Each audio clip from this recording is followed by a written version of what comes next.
Hi everyone, and welcome to another painting session with me, Leigh Rust.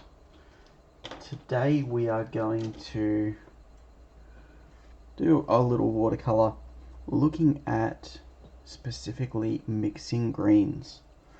I've chosen a scene of McDonald's track out near Mount Worth in Gippsland Strezlecki ranges, overlooking the lay of the land through Gippsland. So what we're going to have some warmer foreground hills with cloud shadows falling over, some grasses, a main tree to anchor, and then through this whole expanse here we're going to look at how to control the area using atmospheric perspective and pushing the colours and values back.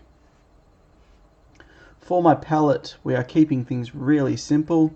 We have the Daniel Smith Essentials range is what I'm working with here. So we have got the lemon yellow, our cad yellow deep, pyrrole red, quinacridone rose, ultramarine blue, and phthalo blue. These 6 colours, with the exception of sometimes an orange if I'm working on cityscapes, pretty much does all of my work for me. And we're going to look at how to use this basic primary palette to really push the boundaries of what can be done here. To get us started, we're going to set up a sky. This sky has got a lot of cloud going on in it. So I'm just going to grab a varnish brush. I tend to work with these big varnish brushes as a replacement for the conventional watercolor mop. I find that they just give me a better flow. I like having that big broad area.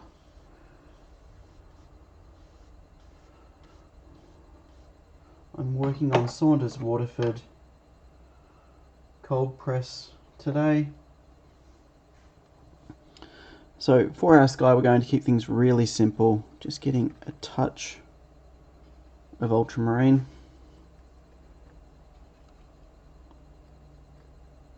Bring in a tiny bit of the phthalo. The balance of these two will generally get me, you can see we're starting to get some nice intensity there straight away, will generally get me a lot of the blues that I'll be using through my skies. Pushing toward the more powdery range as we move further back in this particular scene. But for bright, vibrant Australian skies, all I do, I take this mix, which is my 2 primary blues, and I put a drop of the pyrrole red into it. That is enough to control that space. So we're just going to, I can use a little bit more ultra. That's better. So it's going to drop in some little pockets here of sky for the background.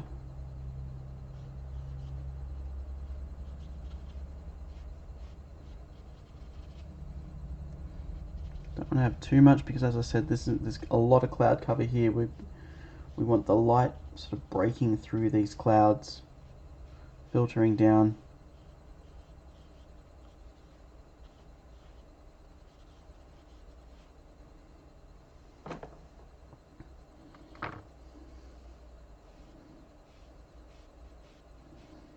Tiny bit of magenta in my water, which for the background area here will work beautifully just to settle us down.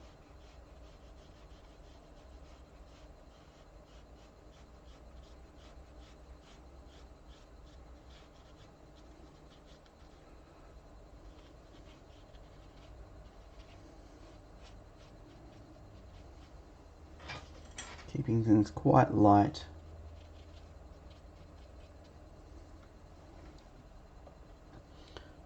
It's going to mix up a slightly muddy cloud color as well, starting with ultra, tiny bit of the Pyrrole Red. The two of them fight and don't create a clean violet. We're not really looking for a clean violet here. We want something that's got a bit of dirtiness to it. But we don't need it to be too pronounced in that violet. So I'm just gently bringing in the tiniest amount of the lemon yellow as well. Balanced up with a little bit more blue, that's better. So now we're going to just drop in a couple of little pockets.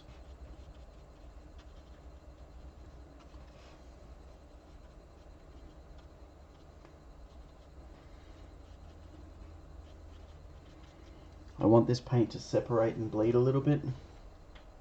We're looking for that sort of open feeling with the light permeating through the sky. Just got a bit of paper towel here. We're going to blot some sections of this back.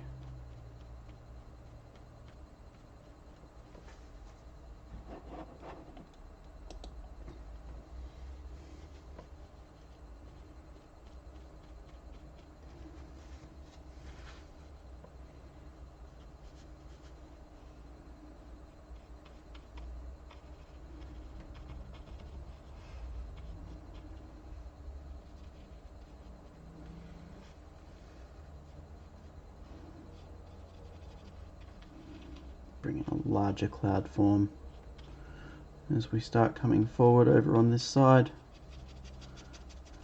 A bit stronger. Draw the eye in on that angle.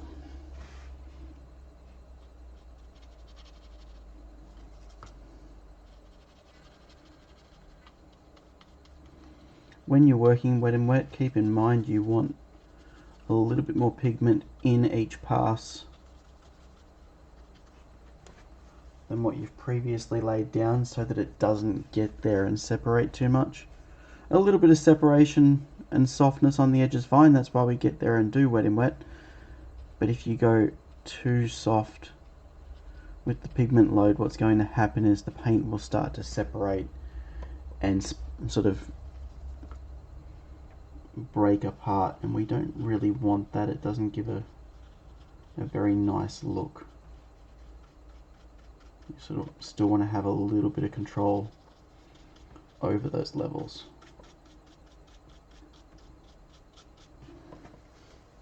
So just getting that feeling of the light coming in from the side. We've got some nice pockets of the paper there, pulling everything together.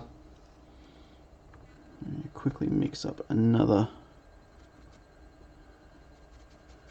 mix of our cloud color.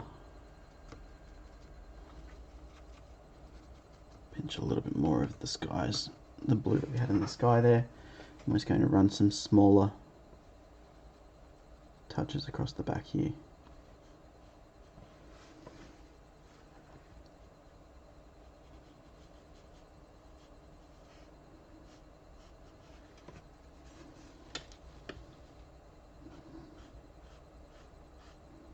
With these, because I want them very, very soft, just dabbing at the edges to take a little bit of excess moisture out of these spaces.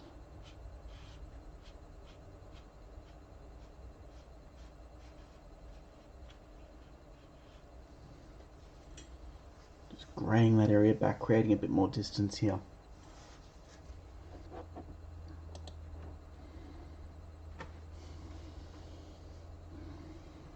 I'm not going to worry about the distant mountain ranges at the moment. We're actually going to jigsaw puzzle this. What I mean by that is we're switching into another area. While we're letting the sky dry, we're just going to lay in our first washes over the dominant hills in the foreground here. Now in my reference there's a whole heap of trees and things going on as well. I am just keeping this very simple for the first pass, which is going to be laying in our base greens. You'll notice I'm not actually hitting the foreground, I'm sort of working in that back section. The reason for that is because that way I can get this level to where I want to be, and I can move my way back through the middle while this is drying. I don't want this to completely dry. I do want to fuzz the edge a little bit, but I need it to just soften back a touch at this point in time.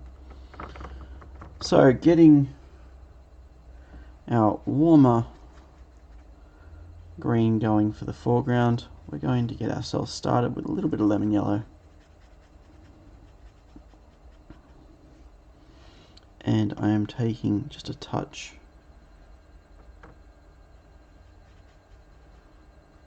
of the ultra.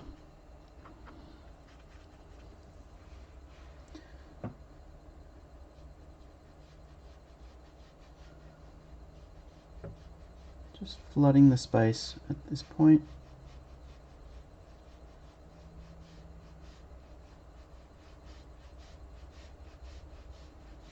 Going through the area where my foreground tree is going to be as well.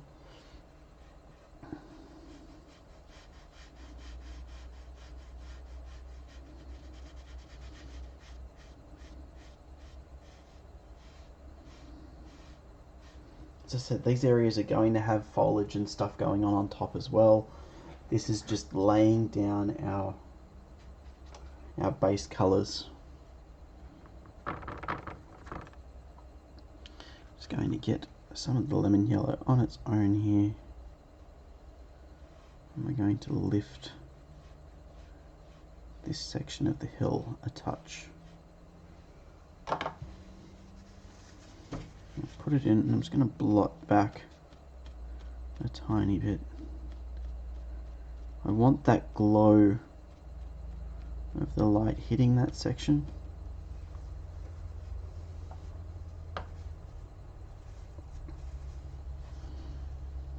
Now that it's blotted back, we can just grab that original green colour and come back in from the side.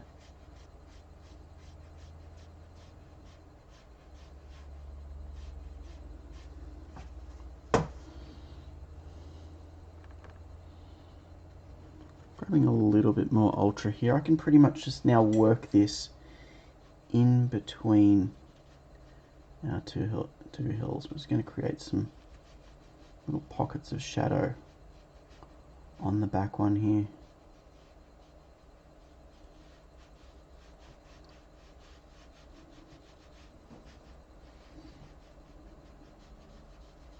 I know a lot of people struggle with green. It's just a matter of looking at the temperature. As with most things, what we believe is the case is generally not the case at all. What I mean by that is, we've got our primary palette here. This is what we're working with. This is what will create everything we need to do. But when you're at school, when you learn about colour to start off with, you get told things like red and yellow make orange, blue and yellow make green, and red and blue make purple. What they do not explain to you is what red and what blue or what yellow. Temperature is the key here. Alright, so you're constantly looking at colours and how they relate to one another. When I set up my palette, the way that I set it up, don't know where that one's come from. The way that I set it up is that I use a warm and cool of each primary. So as we go through our range, we have got lemon yellow. Lemon yellow has a slight green undertone to it, which ties back to phthalo blue. You put those together, you're going to end up with your very vibrant, clean greens that have a lot of sort of potency. At this point in time, I don't want to push to that yet. We will get there, but we're sort of working toward that stage. What tends to happen with that particular mix is if you don't use it carefully, it can become overpowering and look out of place. However, if we take that same yellow with ultramarine, ultramarine has a slight violet undertone to it, meaning it leans toward red. Hence the reason why we have our reds right next to that blue. Our cad yellow deep ties to pyrrole red. Those two will put together will give you orange, and will give you the cleanest orange, as opposed to using lemon yellow with that red. So it's constantly looking at the color bias of a color, the temperature of a color, and how that relates to what you're using it with. That's going to control what you get from it. Alright, enough of that ramble for the moment. We are going to now come into the next layer of hills. These hills are now going to become a bit warmer. And the way that I'm going to do that is quite simply by switching into our cad yellow deep. So I'll just pre-wet this space.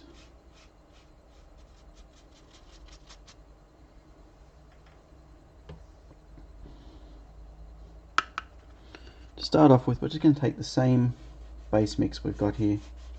I can leave a little bit of space because these hills sort of overlap one another. Just activating the cad yellow deep. You can see it's quite dirty by comparison to the lemon yellow. Just so that you can see exactly how this all works, I'm just going to lay down a little bit of this. The warmth of that's really pulling forward, isn't it? You can see the coolness of that green versus what we've got happening here immediately. To transition that, I'm going to just use a little bit of the lemon yellow, and that will work along the boundary of this particular hill. So we fall down into our pocket here.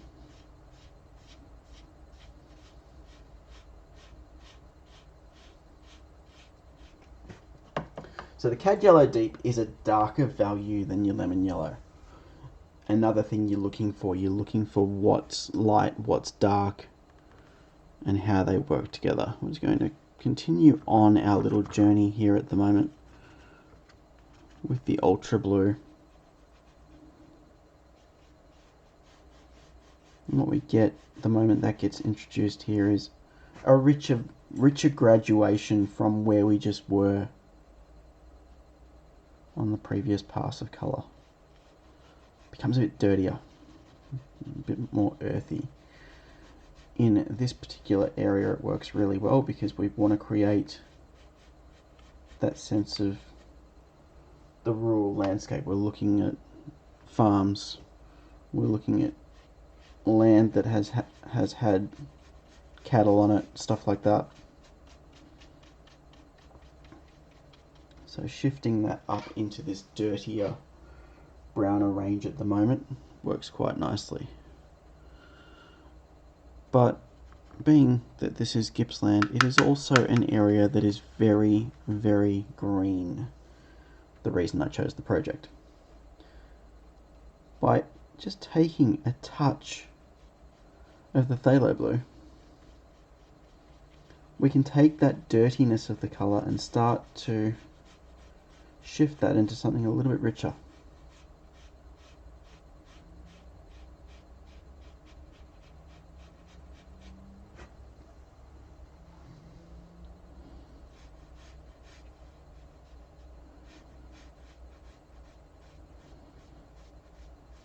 And given that these areas are still wet, we're just going to transition that point. There'll be trees and shadows thrown all over this, but at the moment we're concentrating on the big shapes.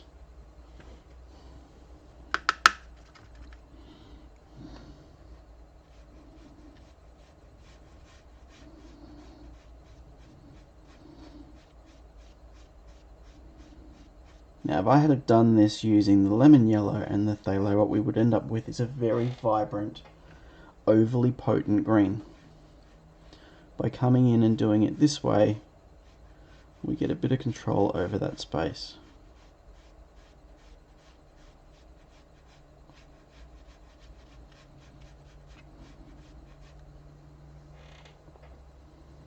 Some of this is still a bit on the vibrant side. So I'm just going to take more lemon yellow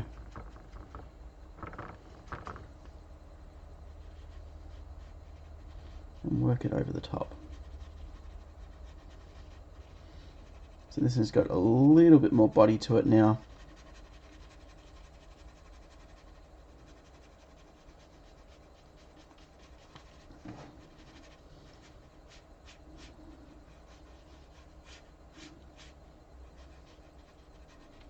You can still see that the orangey glow from the cad yellow deep underneath, but we just want to control it.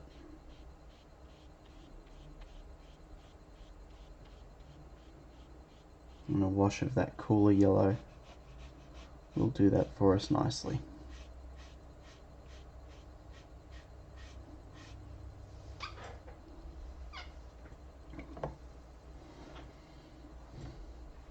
Moving into this area, we have a very greyed green. This has got a lot of foliage on it.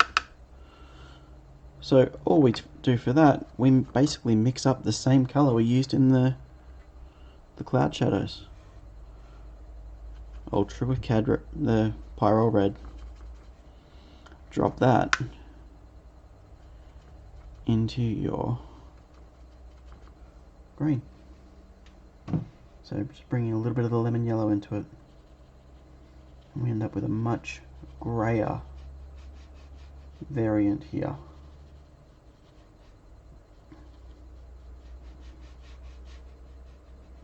We're at quite an elevated point here. You can just see the little road carving through in between all these trees.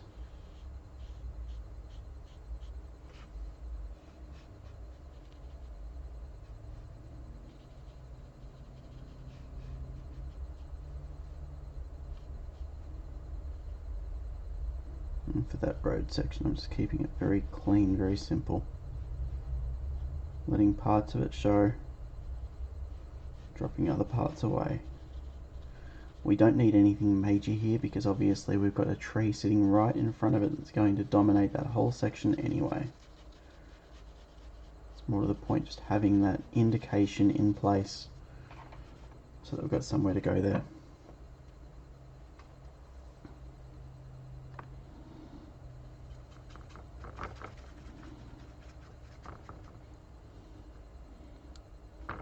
If you want to control and grey back your greens, all you can do, the simple way to do it is just pick up a tiny touch of red. The Pyrrole works really well because it's got that orange undertone in it. And sort of start bringing in a tiny bit of texture here to separate these places.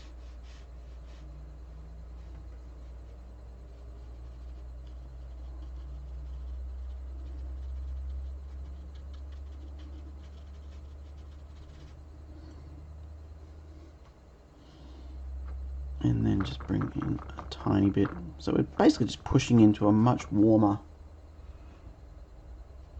colour here by essentially making an orange with a green undertone to it. And that's going to hit the trees along the top of this ridge. Still stays quite muted, but it just lifts it a little bit. I have a tiny bit of a pocket here where the colours are running down.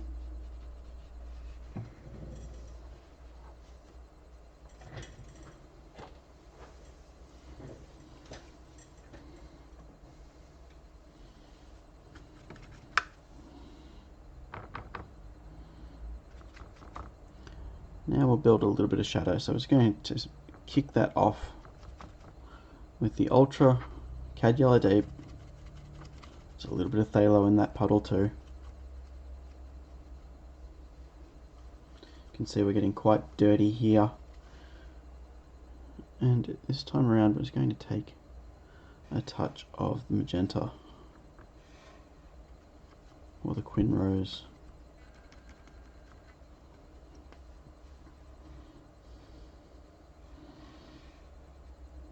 At this point these hills feel fairly flat. They are actually very steep. So to indicate that, we're just going to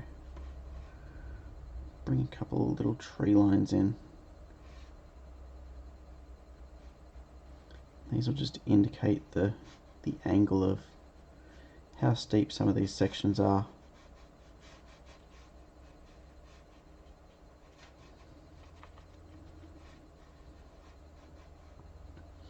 Before we bring in any actual detail.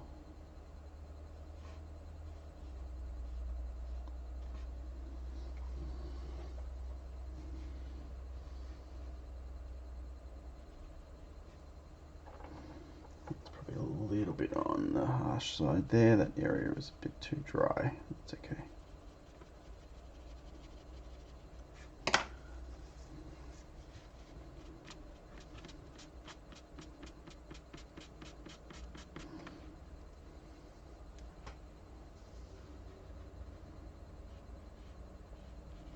Going to throw in some rougher marks in here. There's a whole heap of trees that fill this space, but they separate from these grayer trees that we've got in the foreground here.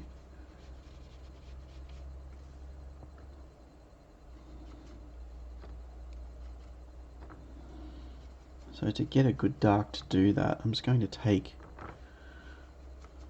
Phthalo, Pyrrole Red.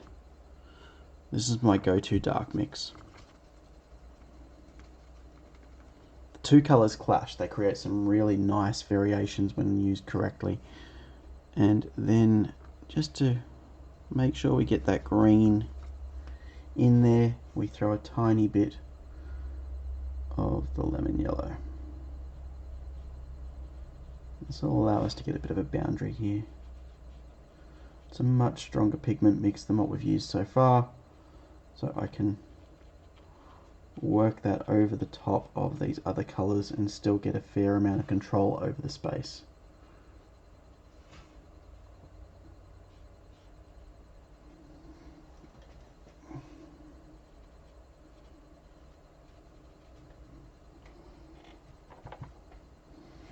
I don't want this to go everywhere.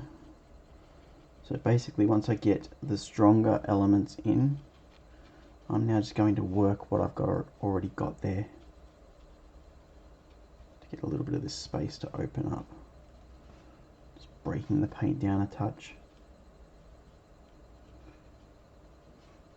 Obviously it's quite dark, but I don't need it everywhere through the back here. We've got that main tree that's going to frame the scene and control the eye.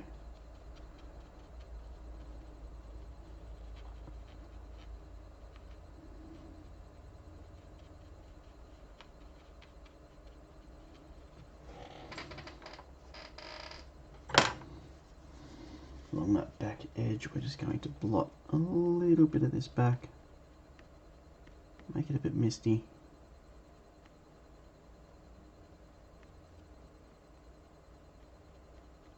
Just a touch. We can always work back over the top and add extra detail, but at the moment just a couple of stronger indications of where the shadows are and the softer stuff to balance back up.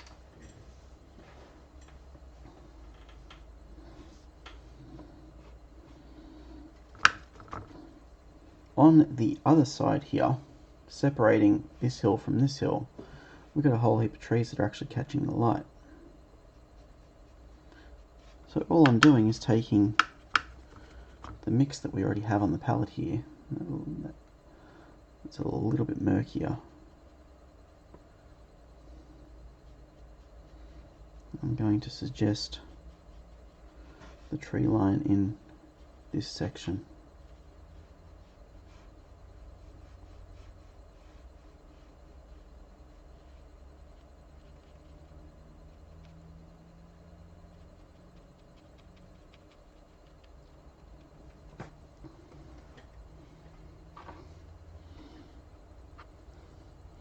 To lift those treetops up, I'm just going to use a tiny bit more of our cad yellow deep and just gently introduce a bit of magenta.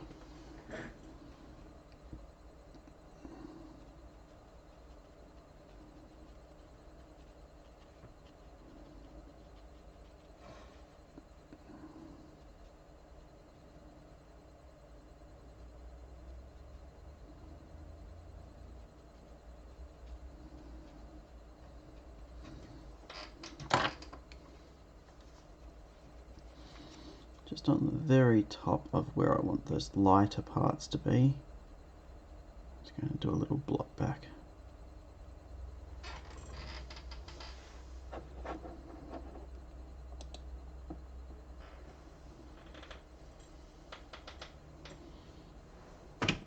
Now we're going to let this dry for a few minutes, and when we come back we'll start layering in our flats and get the mountain in and start building the next layer of detail. Alright, we're back. We've given the paper a few minutes to dry, and I will now proceed through our background section. So for this, I'm just going to pre-wet some of this area. Not too concerned about the paint water being dirty at this point. A lot of these colours will work into what we're doing anyway.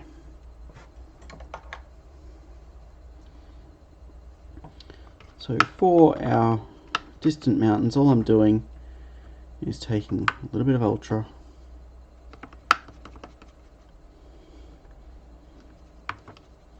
and intensifying the cloud mix that we had.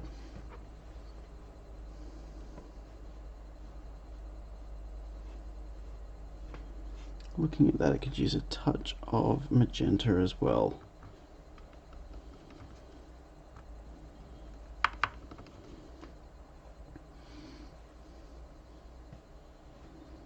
That's better.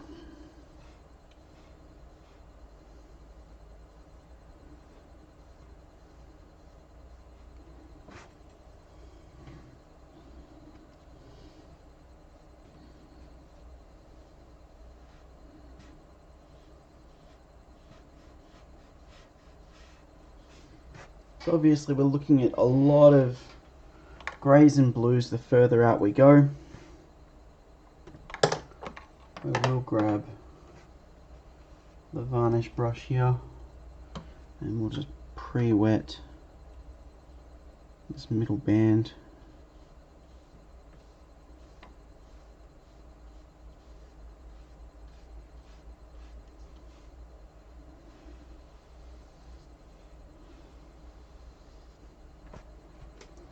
What I want to do is create some little patches in this.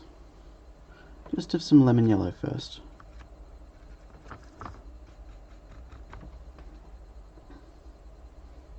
Don't want it everywhere.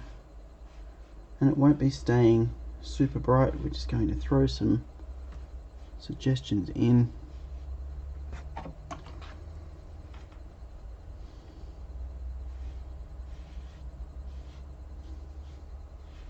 And we're going to knock them back. With the brush, just let that paint bleed across the surface and create a bit of warmth.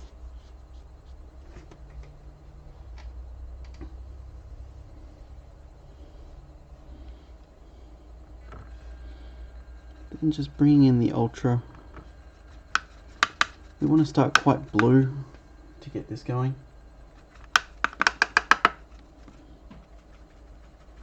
Because we want to grey it back as well, we're just going to pick up a little bit of the muck that we have on the palette already.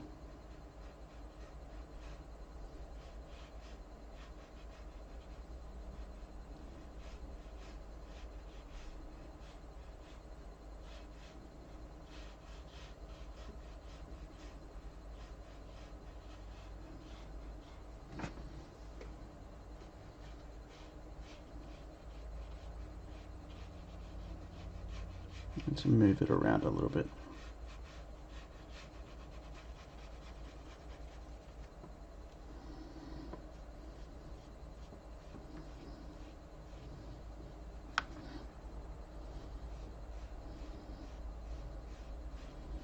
can see this is a lot grayer than what we've used previously.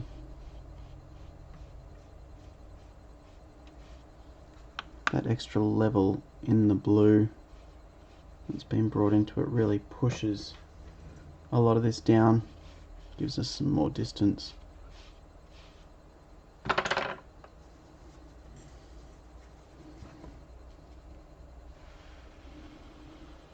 Just going to rag back a little bit of this. I feel it's just getting a bit too much there.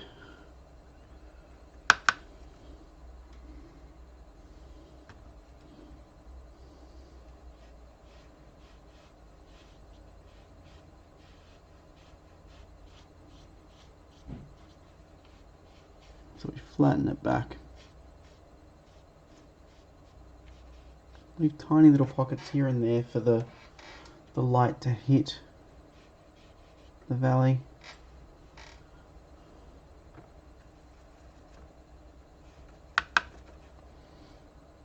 I'll re-establish our mountain range here as well. Feeling that's getting a little bit lost.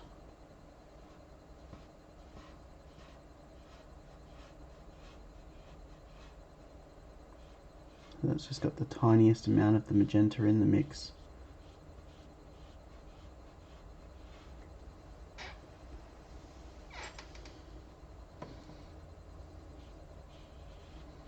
And that starts to get things set up here.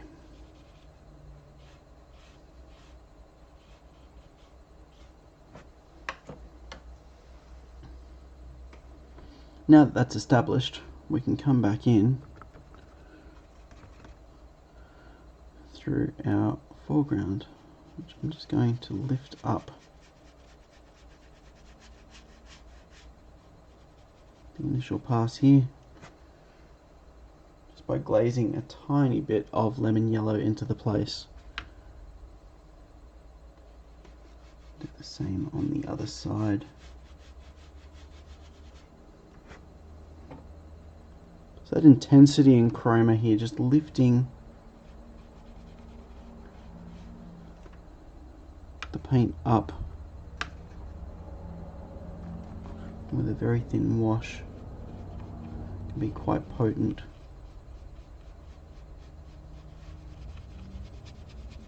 Gaining a lot more sort of space straight away. This whole area, even though it's filled with colour now, pushes back into the distance because you've got this really rich green sort of emanating in our foreground section. With this, I'm not worrying about pre-wetting. I'm just scrubbing the paint in.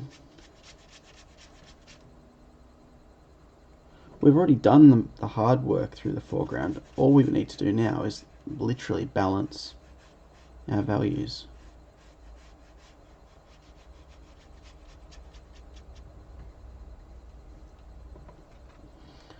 So I'm keeping things quite thin.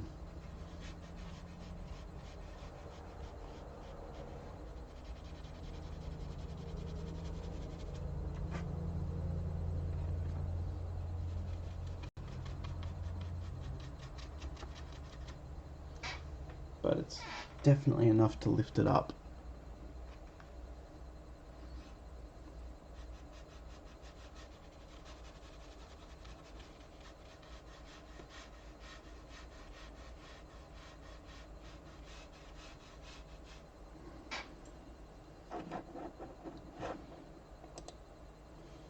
Just going to turn off the backlight for a second. There's a lot of sheen on the paper. Wait for it to come back to life. There we go. Getting the lighting on this to read isn't the easiest thing.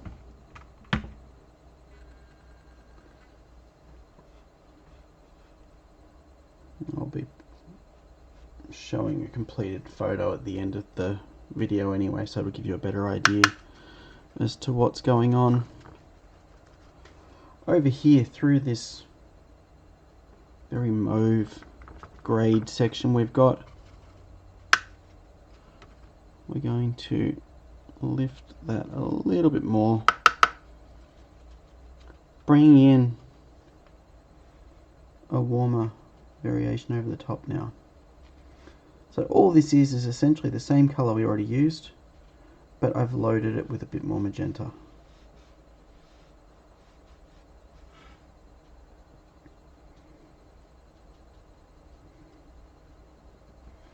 Bringing in little clumps.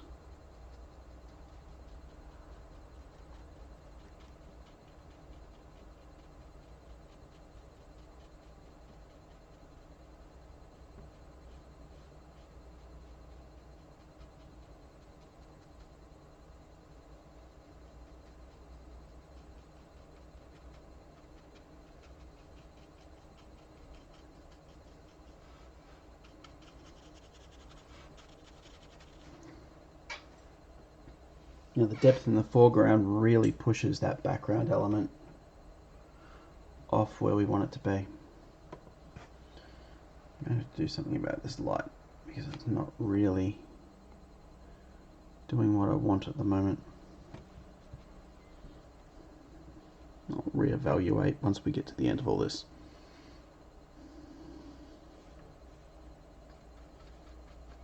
I'm just picking up a little bit more ultra here. I'm going to bring this through fairly cleanly. Just working the top of the mountain ranges.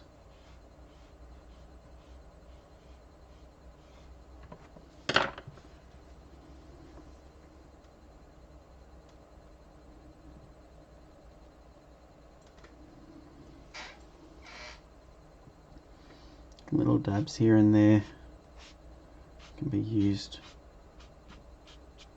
to lift back sections.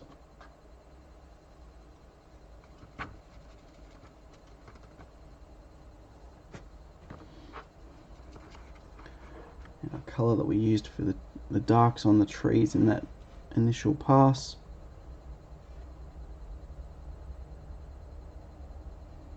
We'll come back through and just re-establish a couple of the ley lines on shadows coming over the top of the hill here.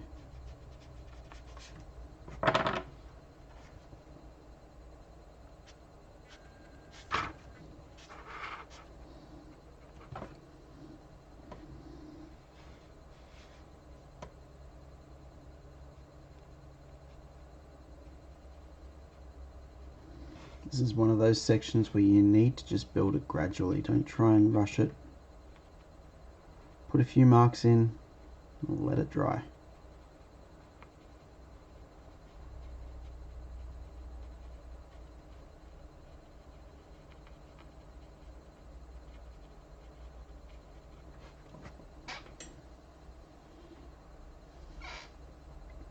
Because the more that you push it, the more it's going to fight back against you.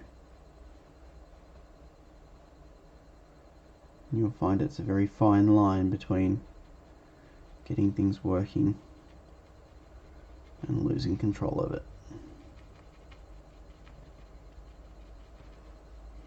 So just bringing in a touch of the dark we've got there, just thinned it right out. Not reloading the brush, just dry brushing these marks in.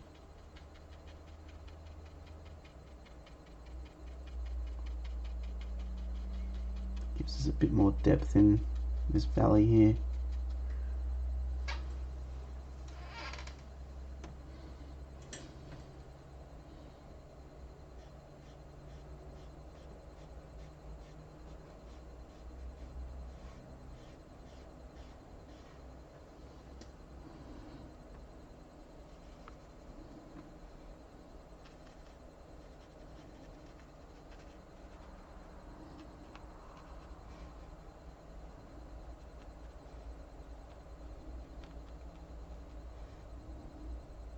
At this point, while it's wet, we can just drop in a few little distant trees on the main run.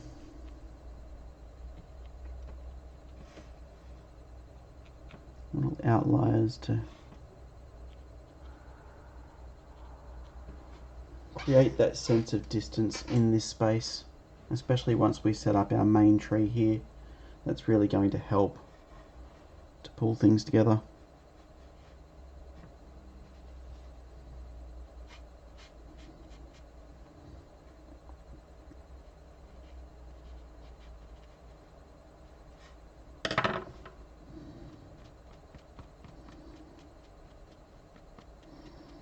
Just roughing up a little bit of the foreground here.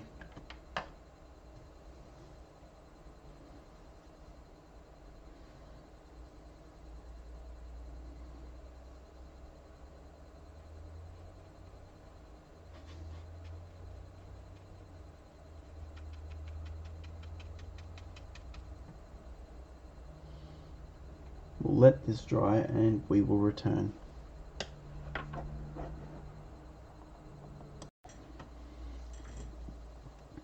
Just going to finish up this session with a little bit more work across our valley here. So I'm just taking the Ultra and Phthalo, a little bit of lemon yellow, creating a much more green. It's got a very bluey undertone to it.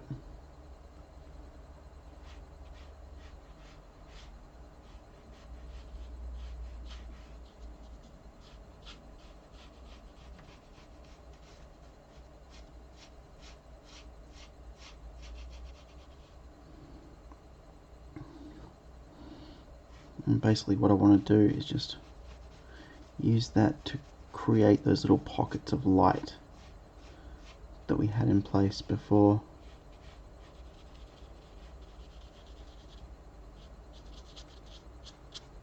Obviously this is all a temperature thing, as stated earlier. So using some of these cooler colours in that distant part of the valley.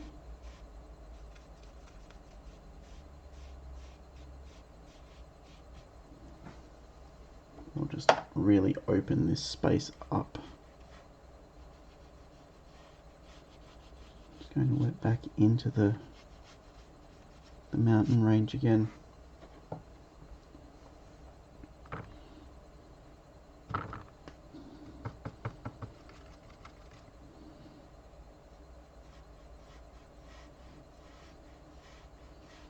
Using the Ultra a little bit stronger this time, just to re-establish those hills off in the distance.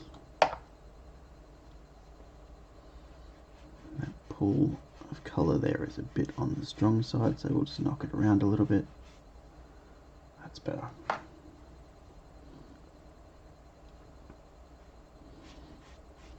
It's going to re-wet the foreground hill here.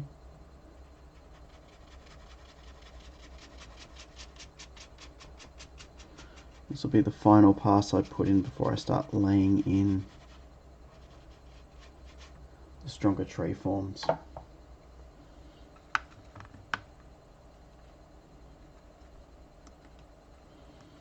all I'm doing is taking that same mix we just used for the back and dropping a tiny bit more of our cad yellow deep into it.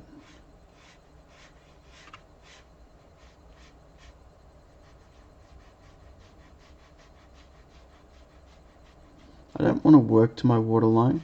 I'm trying to keep it back from the waterline so that we get that gradual transition of colour.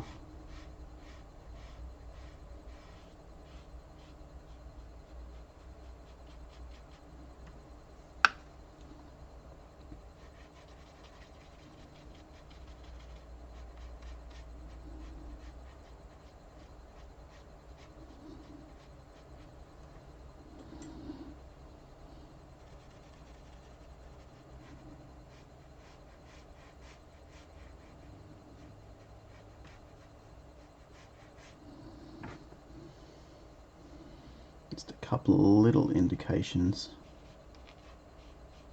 against the ridges here.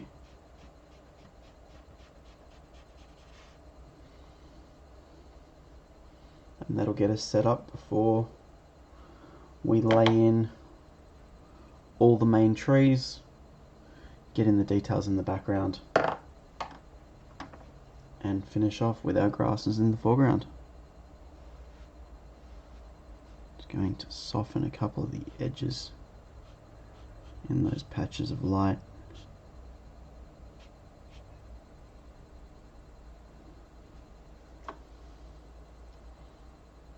And we'll be back to finish it shortly. As I went to step away from the paper, I just quickly mixed up a dark and started throwing in some trees and realised I could work a lot more of this, so it's going to continue for the moment. So you can start to see we're really getting a feel for the scoop of these hills here. All of this dark is just using my Cad Red, Pyrrole Red, the Ultra and Phthalo Blue, and working with the Cad Yellow Deep as the controlling element to get that green base into these ones. Going to blue this mix up a little bit more, just dropping a touch more Ultra into that.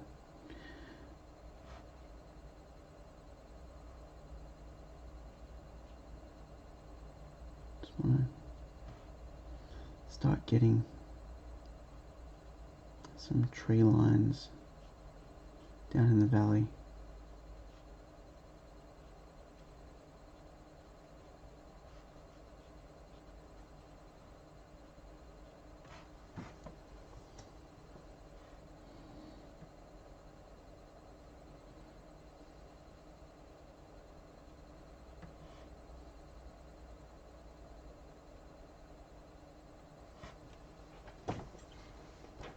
You can see, because I'm working into an area that is already wet, as I'm dropping the marks in, they're softening down naturally. And I can control a lot of this space. Some very simple little marks, which is quite nice.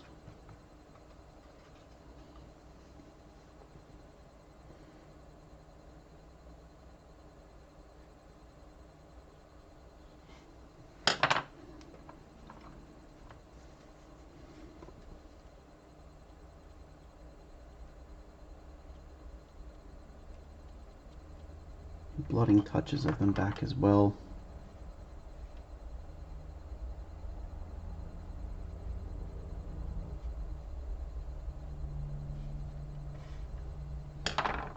Getting in some larger spaces to offset a lot of the smaller stuff.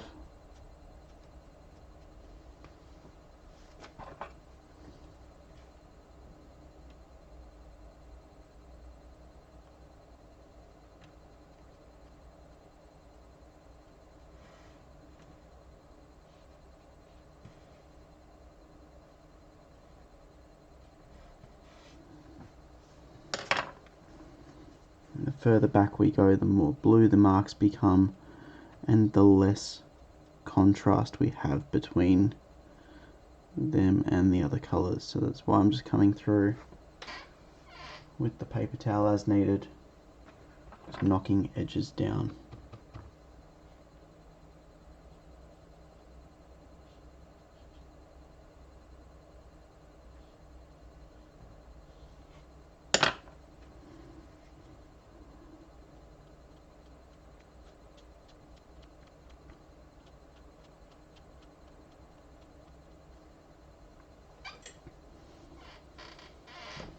You can see that really just opens that whole space up.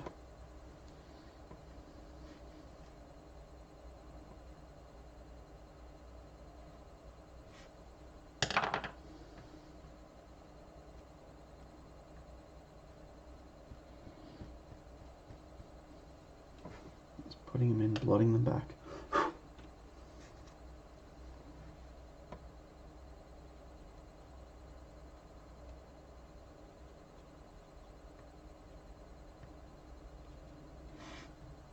With a lot of the foreground trees here, they will get another layer over the top. This is just set up at this point. While we're going, we're just going to bring in the cad yellow deep going. Equal parts cad yellow and the lemon yellow. Tiny bit of phthalo. This gives us a much more vibrant, slightly acidic green.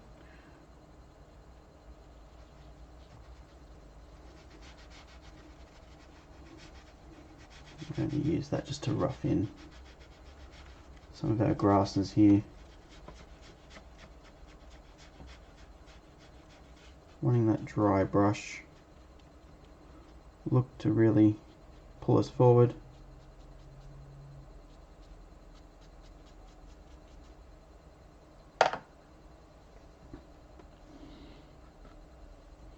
Just taking just the tiniest amount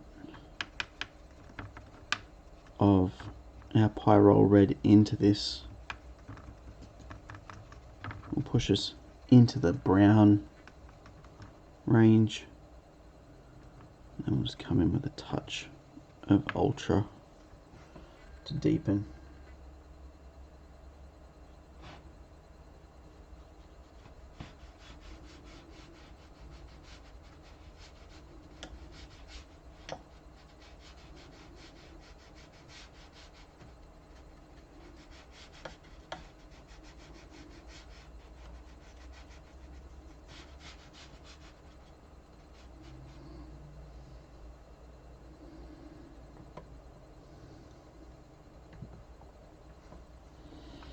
This same colour can be used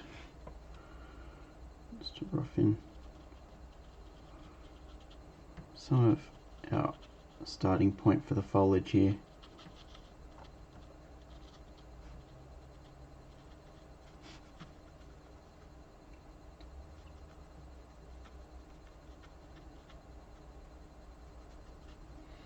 There'll be a lot more dark added to this, but this just gets us going.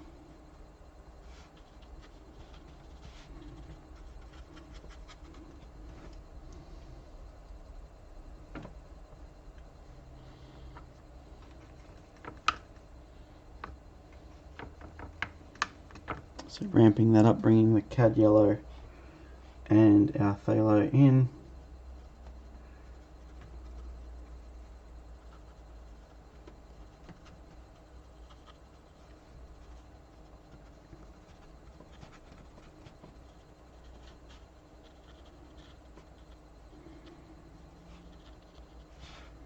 Anytime you're building foliage, try and leave some spaces through. That's what we call sky holes.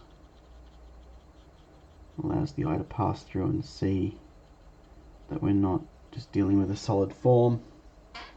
That suggestion of clumping of leaves just gives us so much more to work with.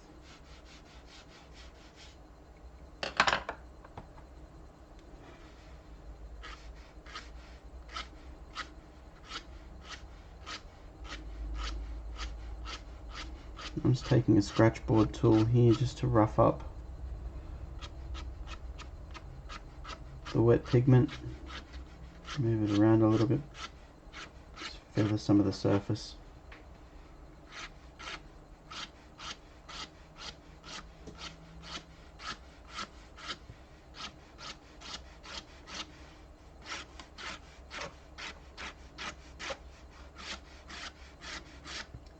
Given that I work in so many different mediums, I do have little touches that I like to bring in from especially scratchboard into my watercolor work. I find it just gives it another layer of texture and life, which is always handy.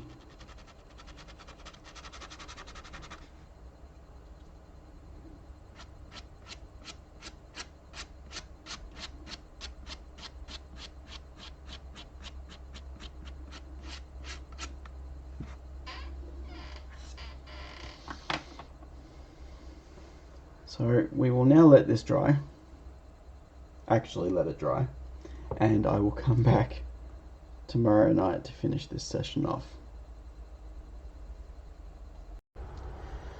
Alright, it is actually Saturday, I missed a day in between. But we're back to get a little bit more done on this watercolour. So where we left off, we got the basic forms of the trees in. They now need to be sharpened. This greyed area needs a bit more colour, so we're just going to pick up what we've got here and start integrating some lighter touches into this space.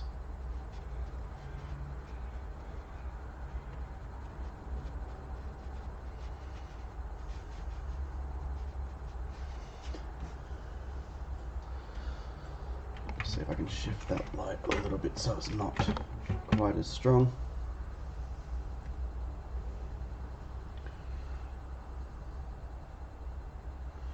It's okay, you'll see the end result once we get it dry, so that's fine. So now we are just going to take our dark mix, Cad Red, Phthalo Blue,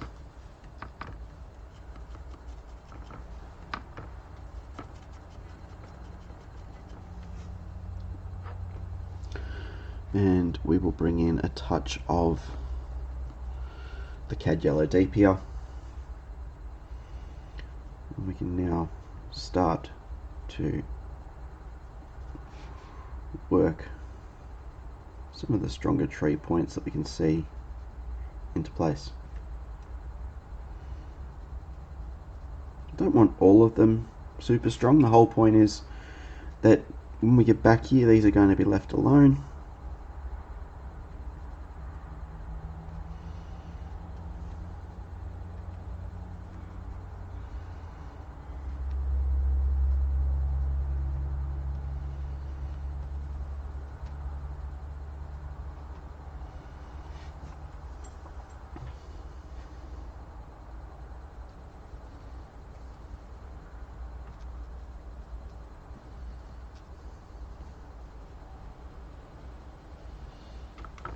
Just thinning that down a tiny bit. We just want contrast as opposed to too much detail back here.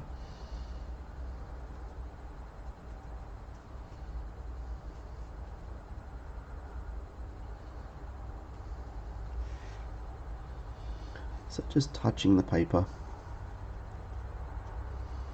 Some smaller trees in the clump here.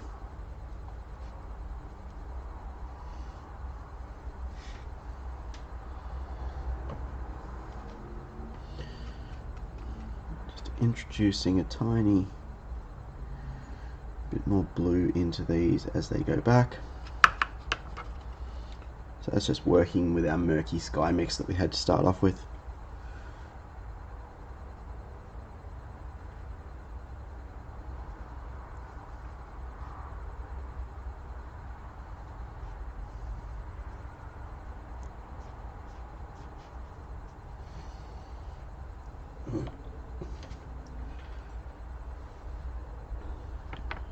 Now it's going to take a tiny bit of phthalo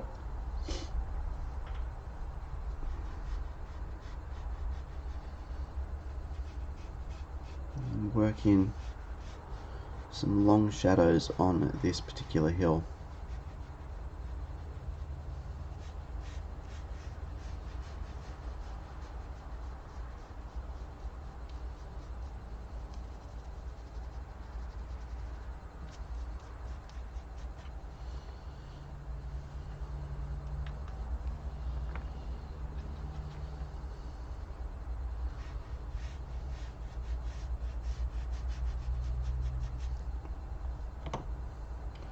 Don't want it to be quite that strong, but the amount of pigment that's there will be able to be moved through a lot of this space.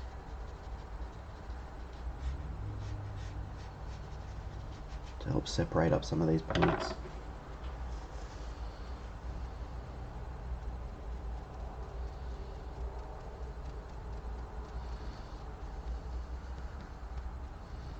Blotting parts back.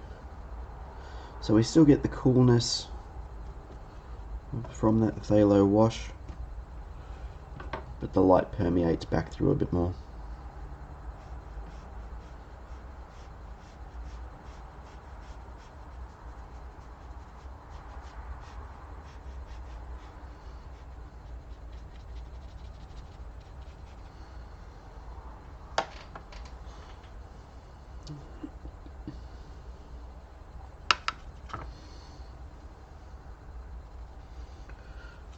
Just going to get our dark again, this time bringing a bit more red into it.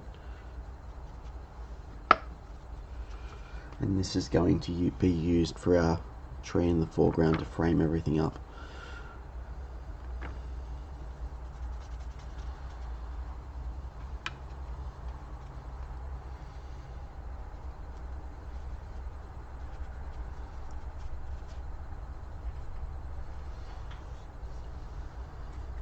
Needs a little bit more with the cad yellow deep brought in.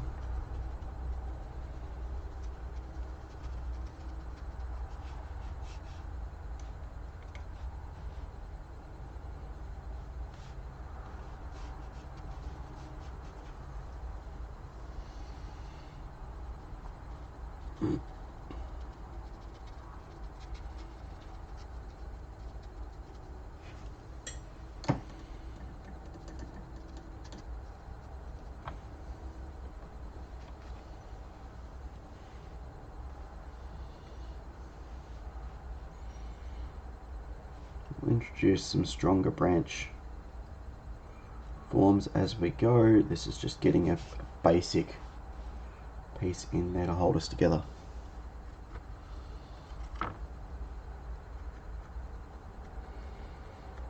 So as I'm working through this space, I'm adding more of the cad yellow deep. We really want this tree to pull forward and give us a sense of distance to everything else.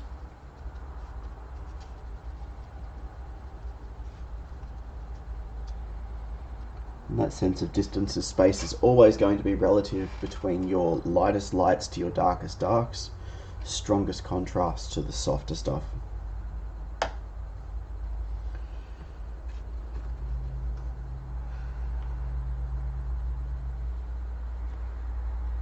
In through the gully here, I'm just going to introduce a few little dark edges.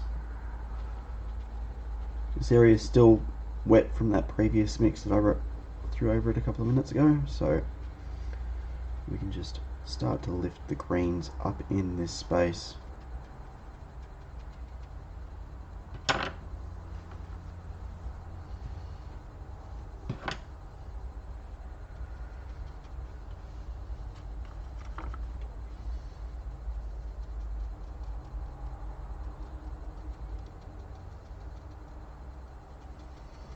Just dotting in some stronger ones against the shadows here too.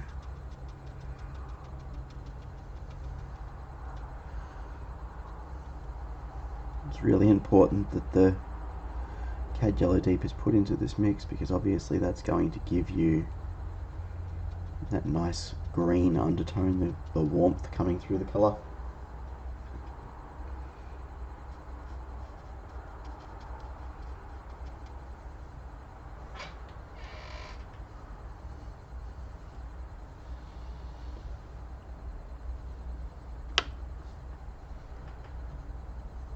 Finding this area here just needs a little bit of resolution,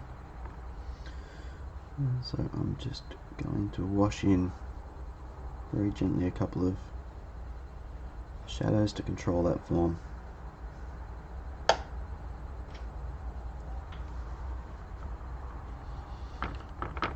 Once I've got that in there, I'm just going to pick up a tiny little bit more lemon yellow to drag that into the space. It'll soften this whole area down, but allow for it to separate and pull forward toward us.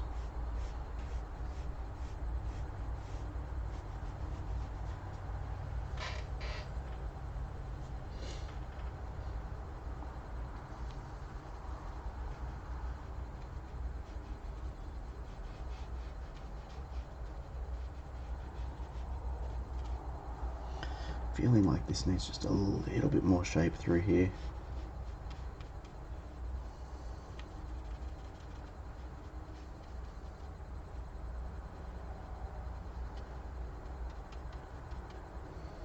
Give it a bit more transition coming through and then scooping off.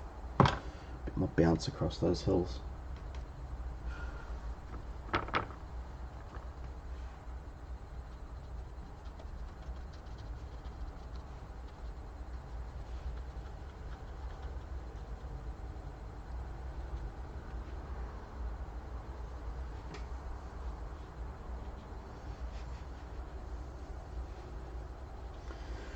little road, just giving it a very gentle wash down so it sits into the surface a little bit more.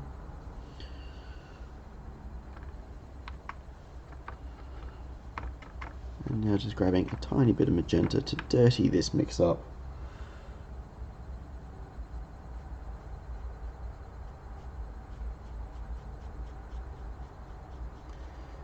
And using that to throw some stronger shadow marks through our grasses in the foreground here.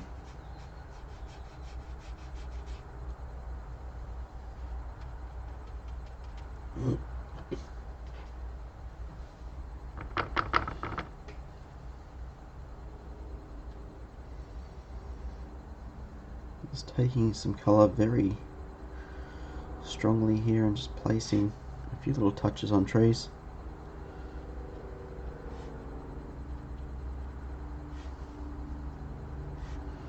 Using the paint a lot more opaquely at this point. And apart from doing some scalpel work and a couple of fine details, that pretty much sees us to the end of this piece. Thanks for watching. If you have any questions, feel free to get in touch. I have a whole heap of video demonstrations and workshops available on my website, leighrust.com.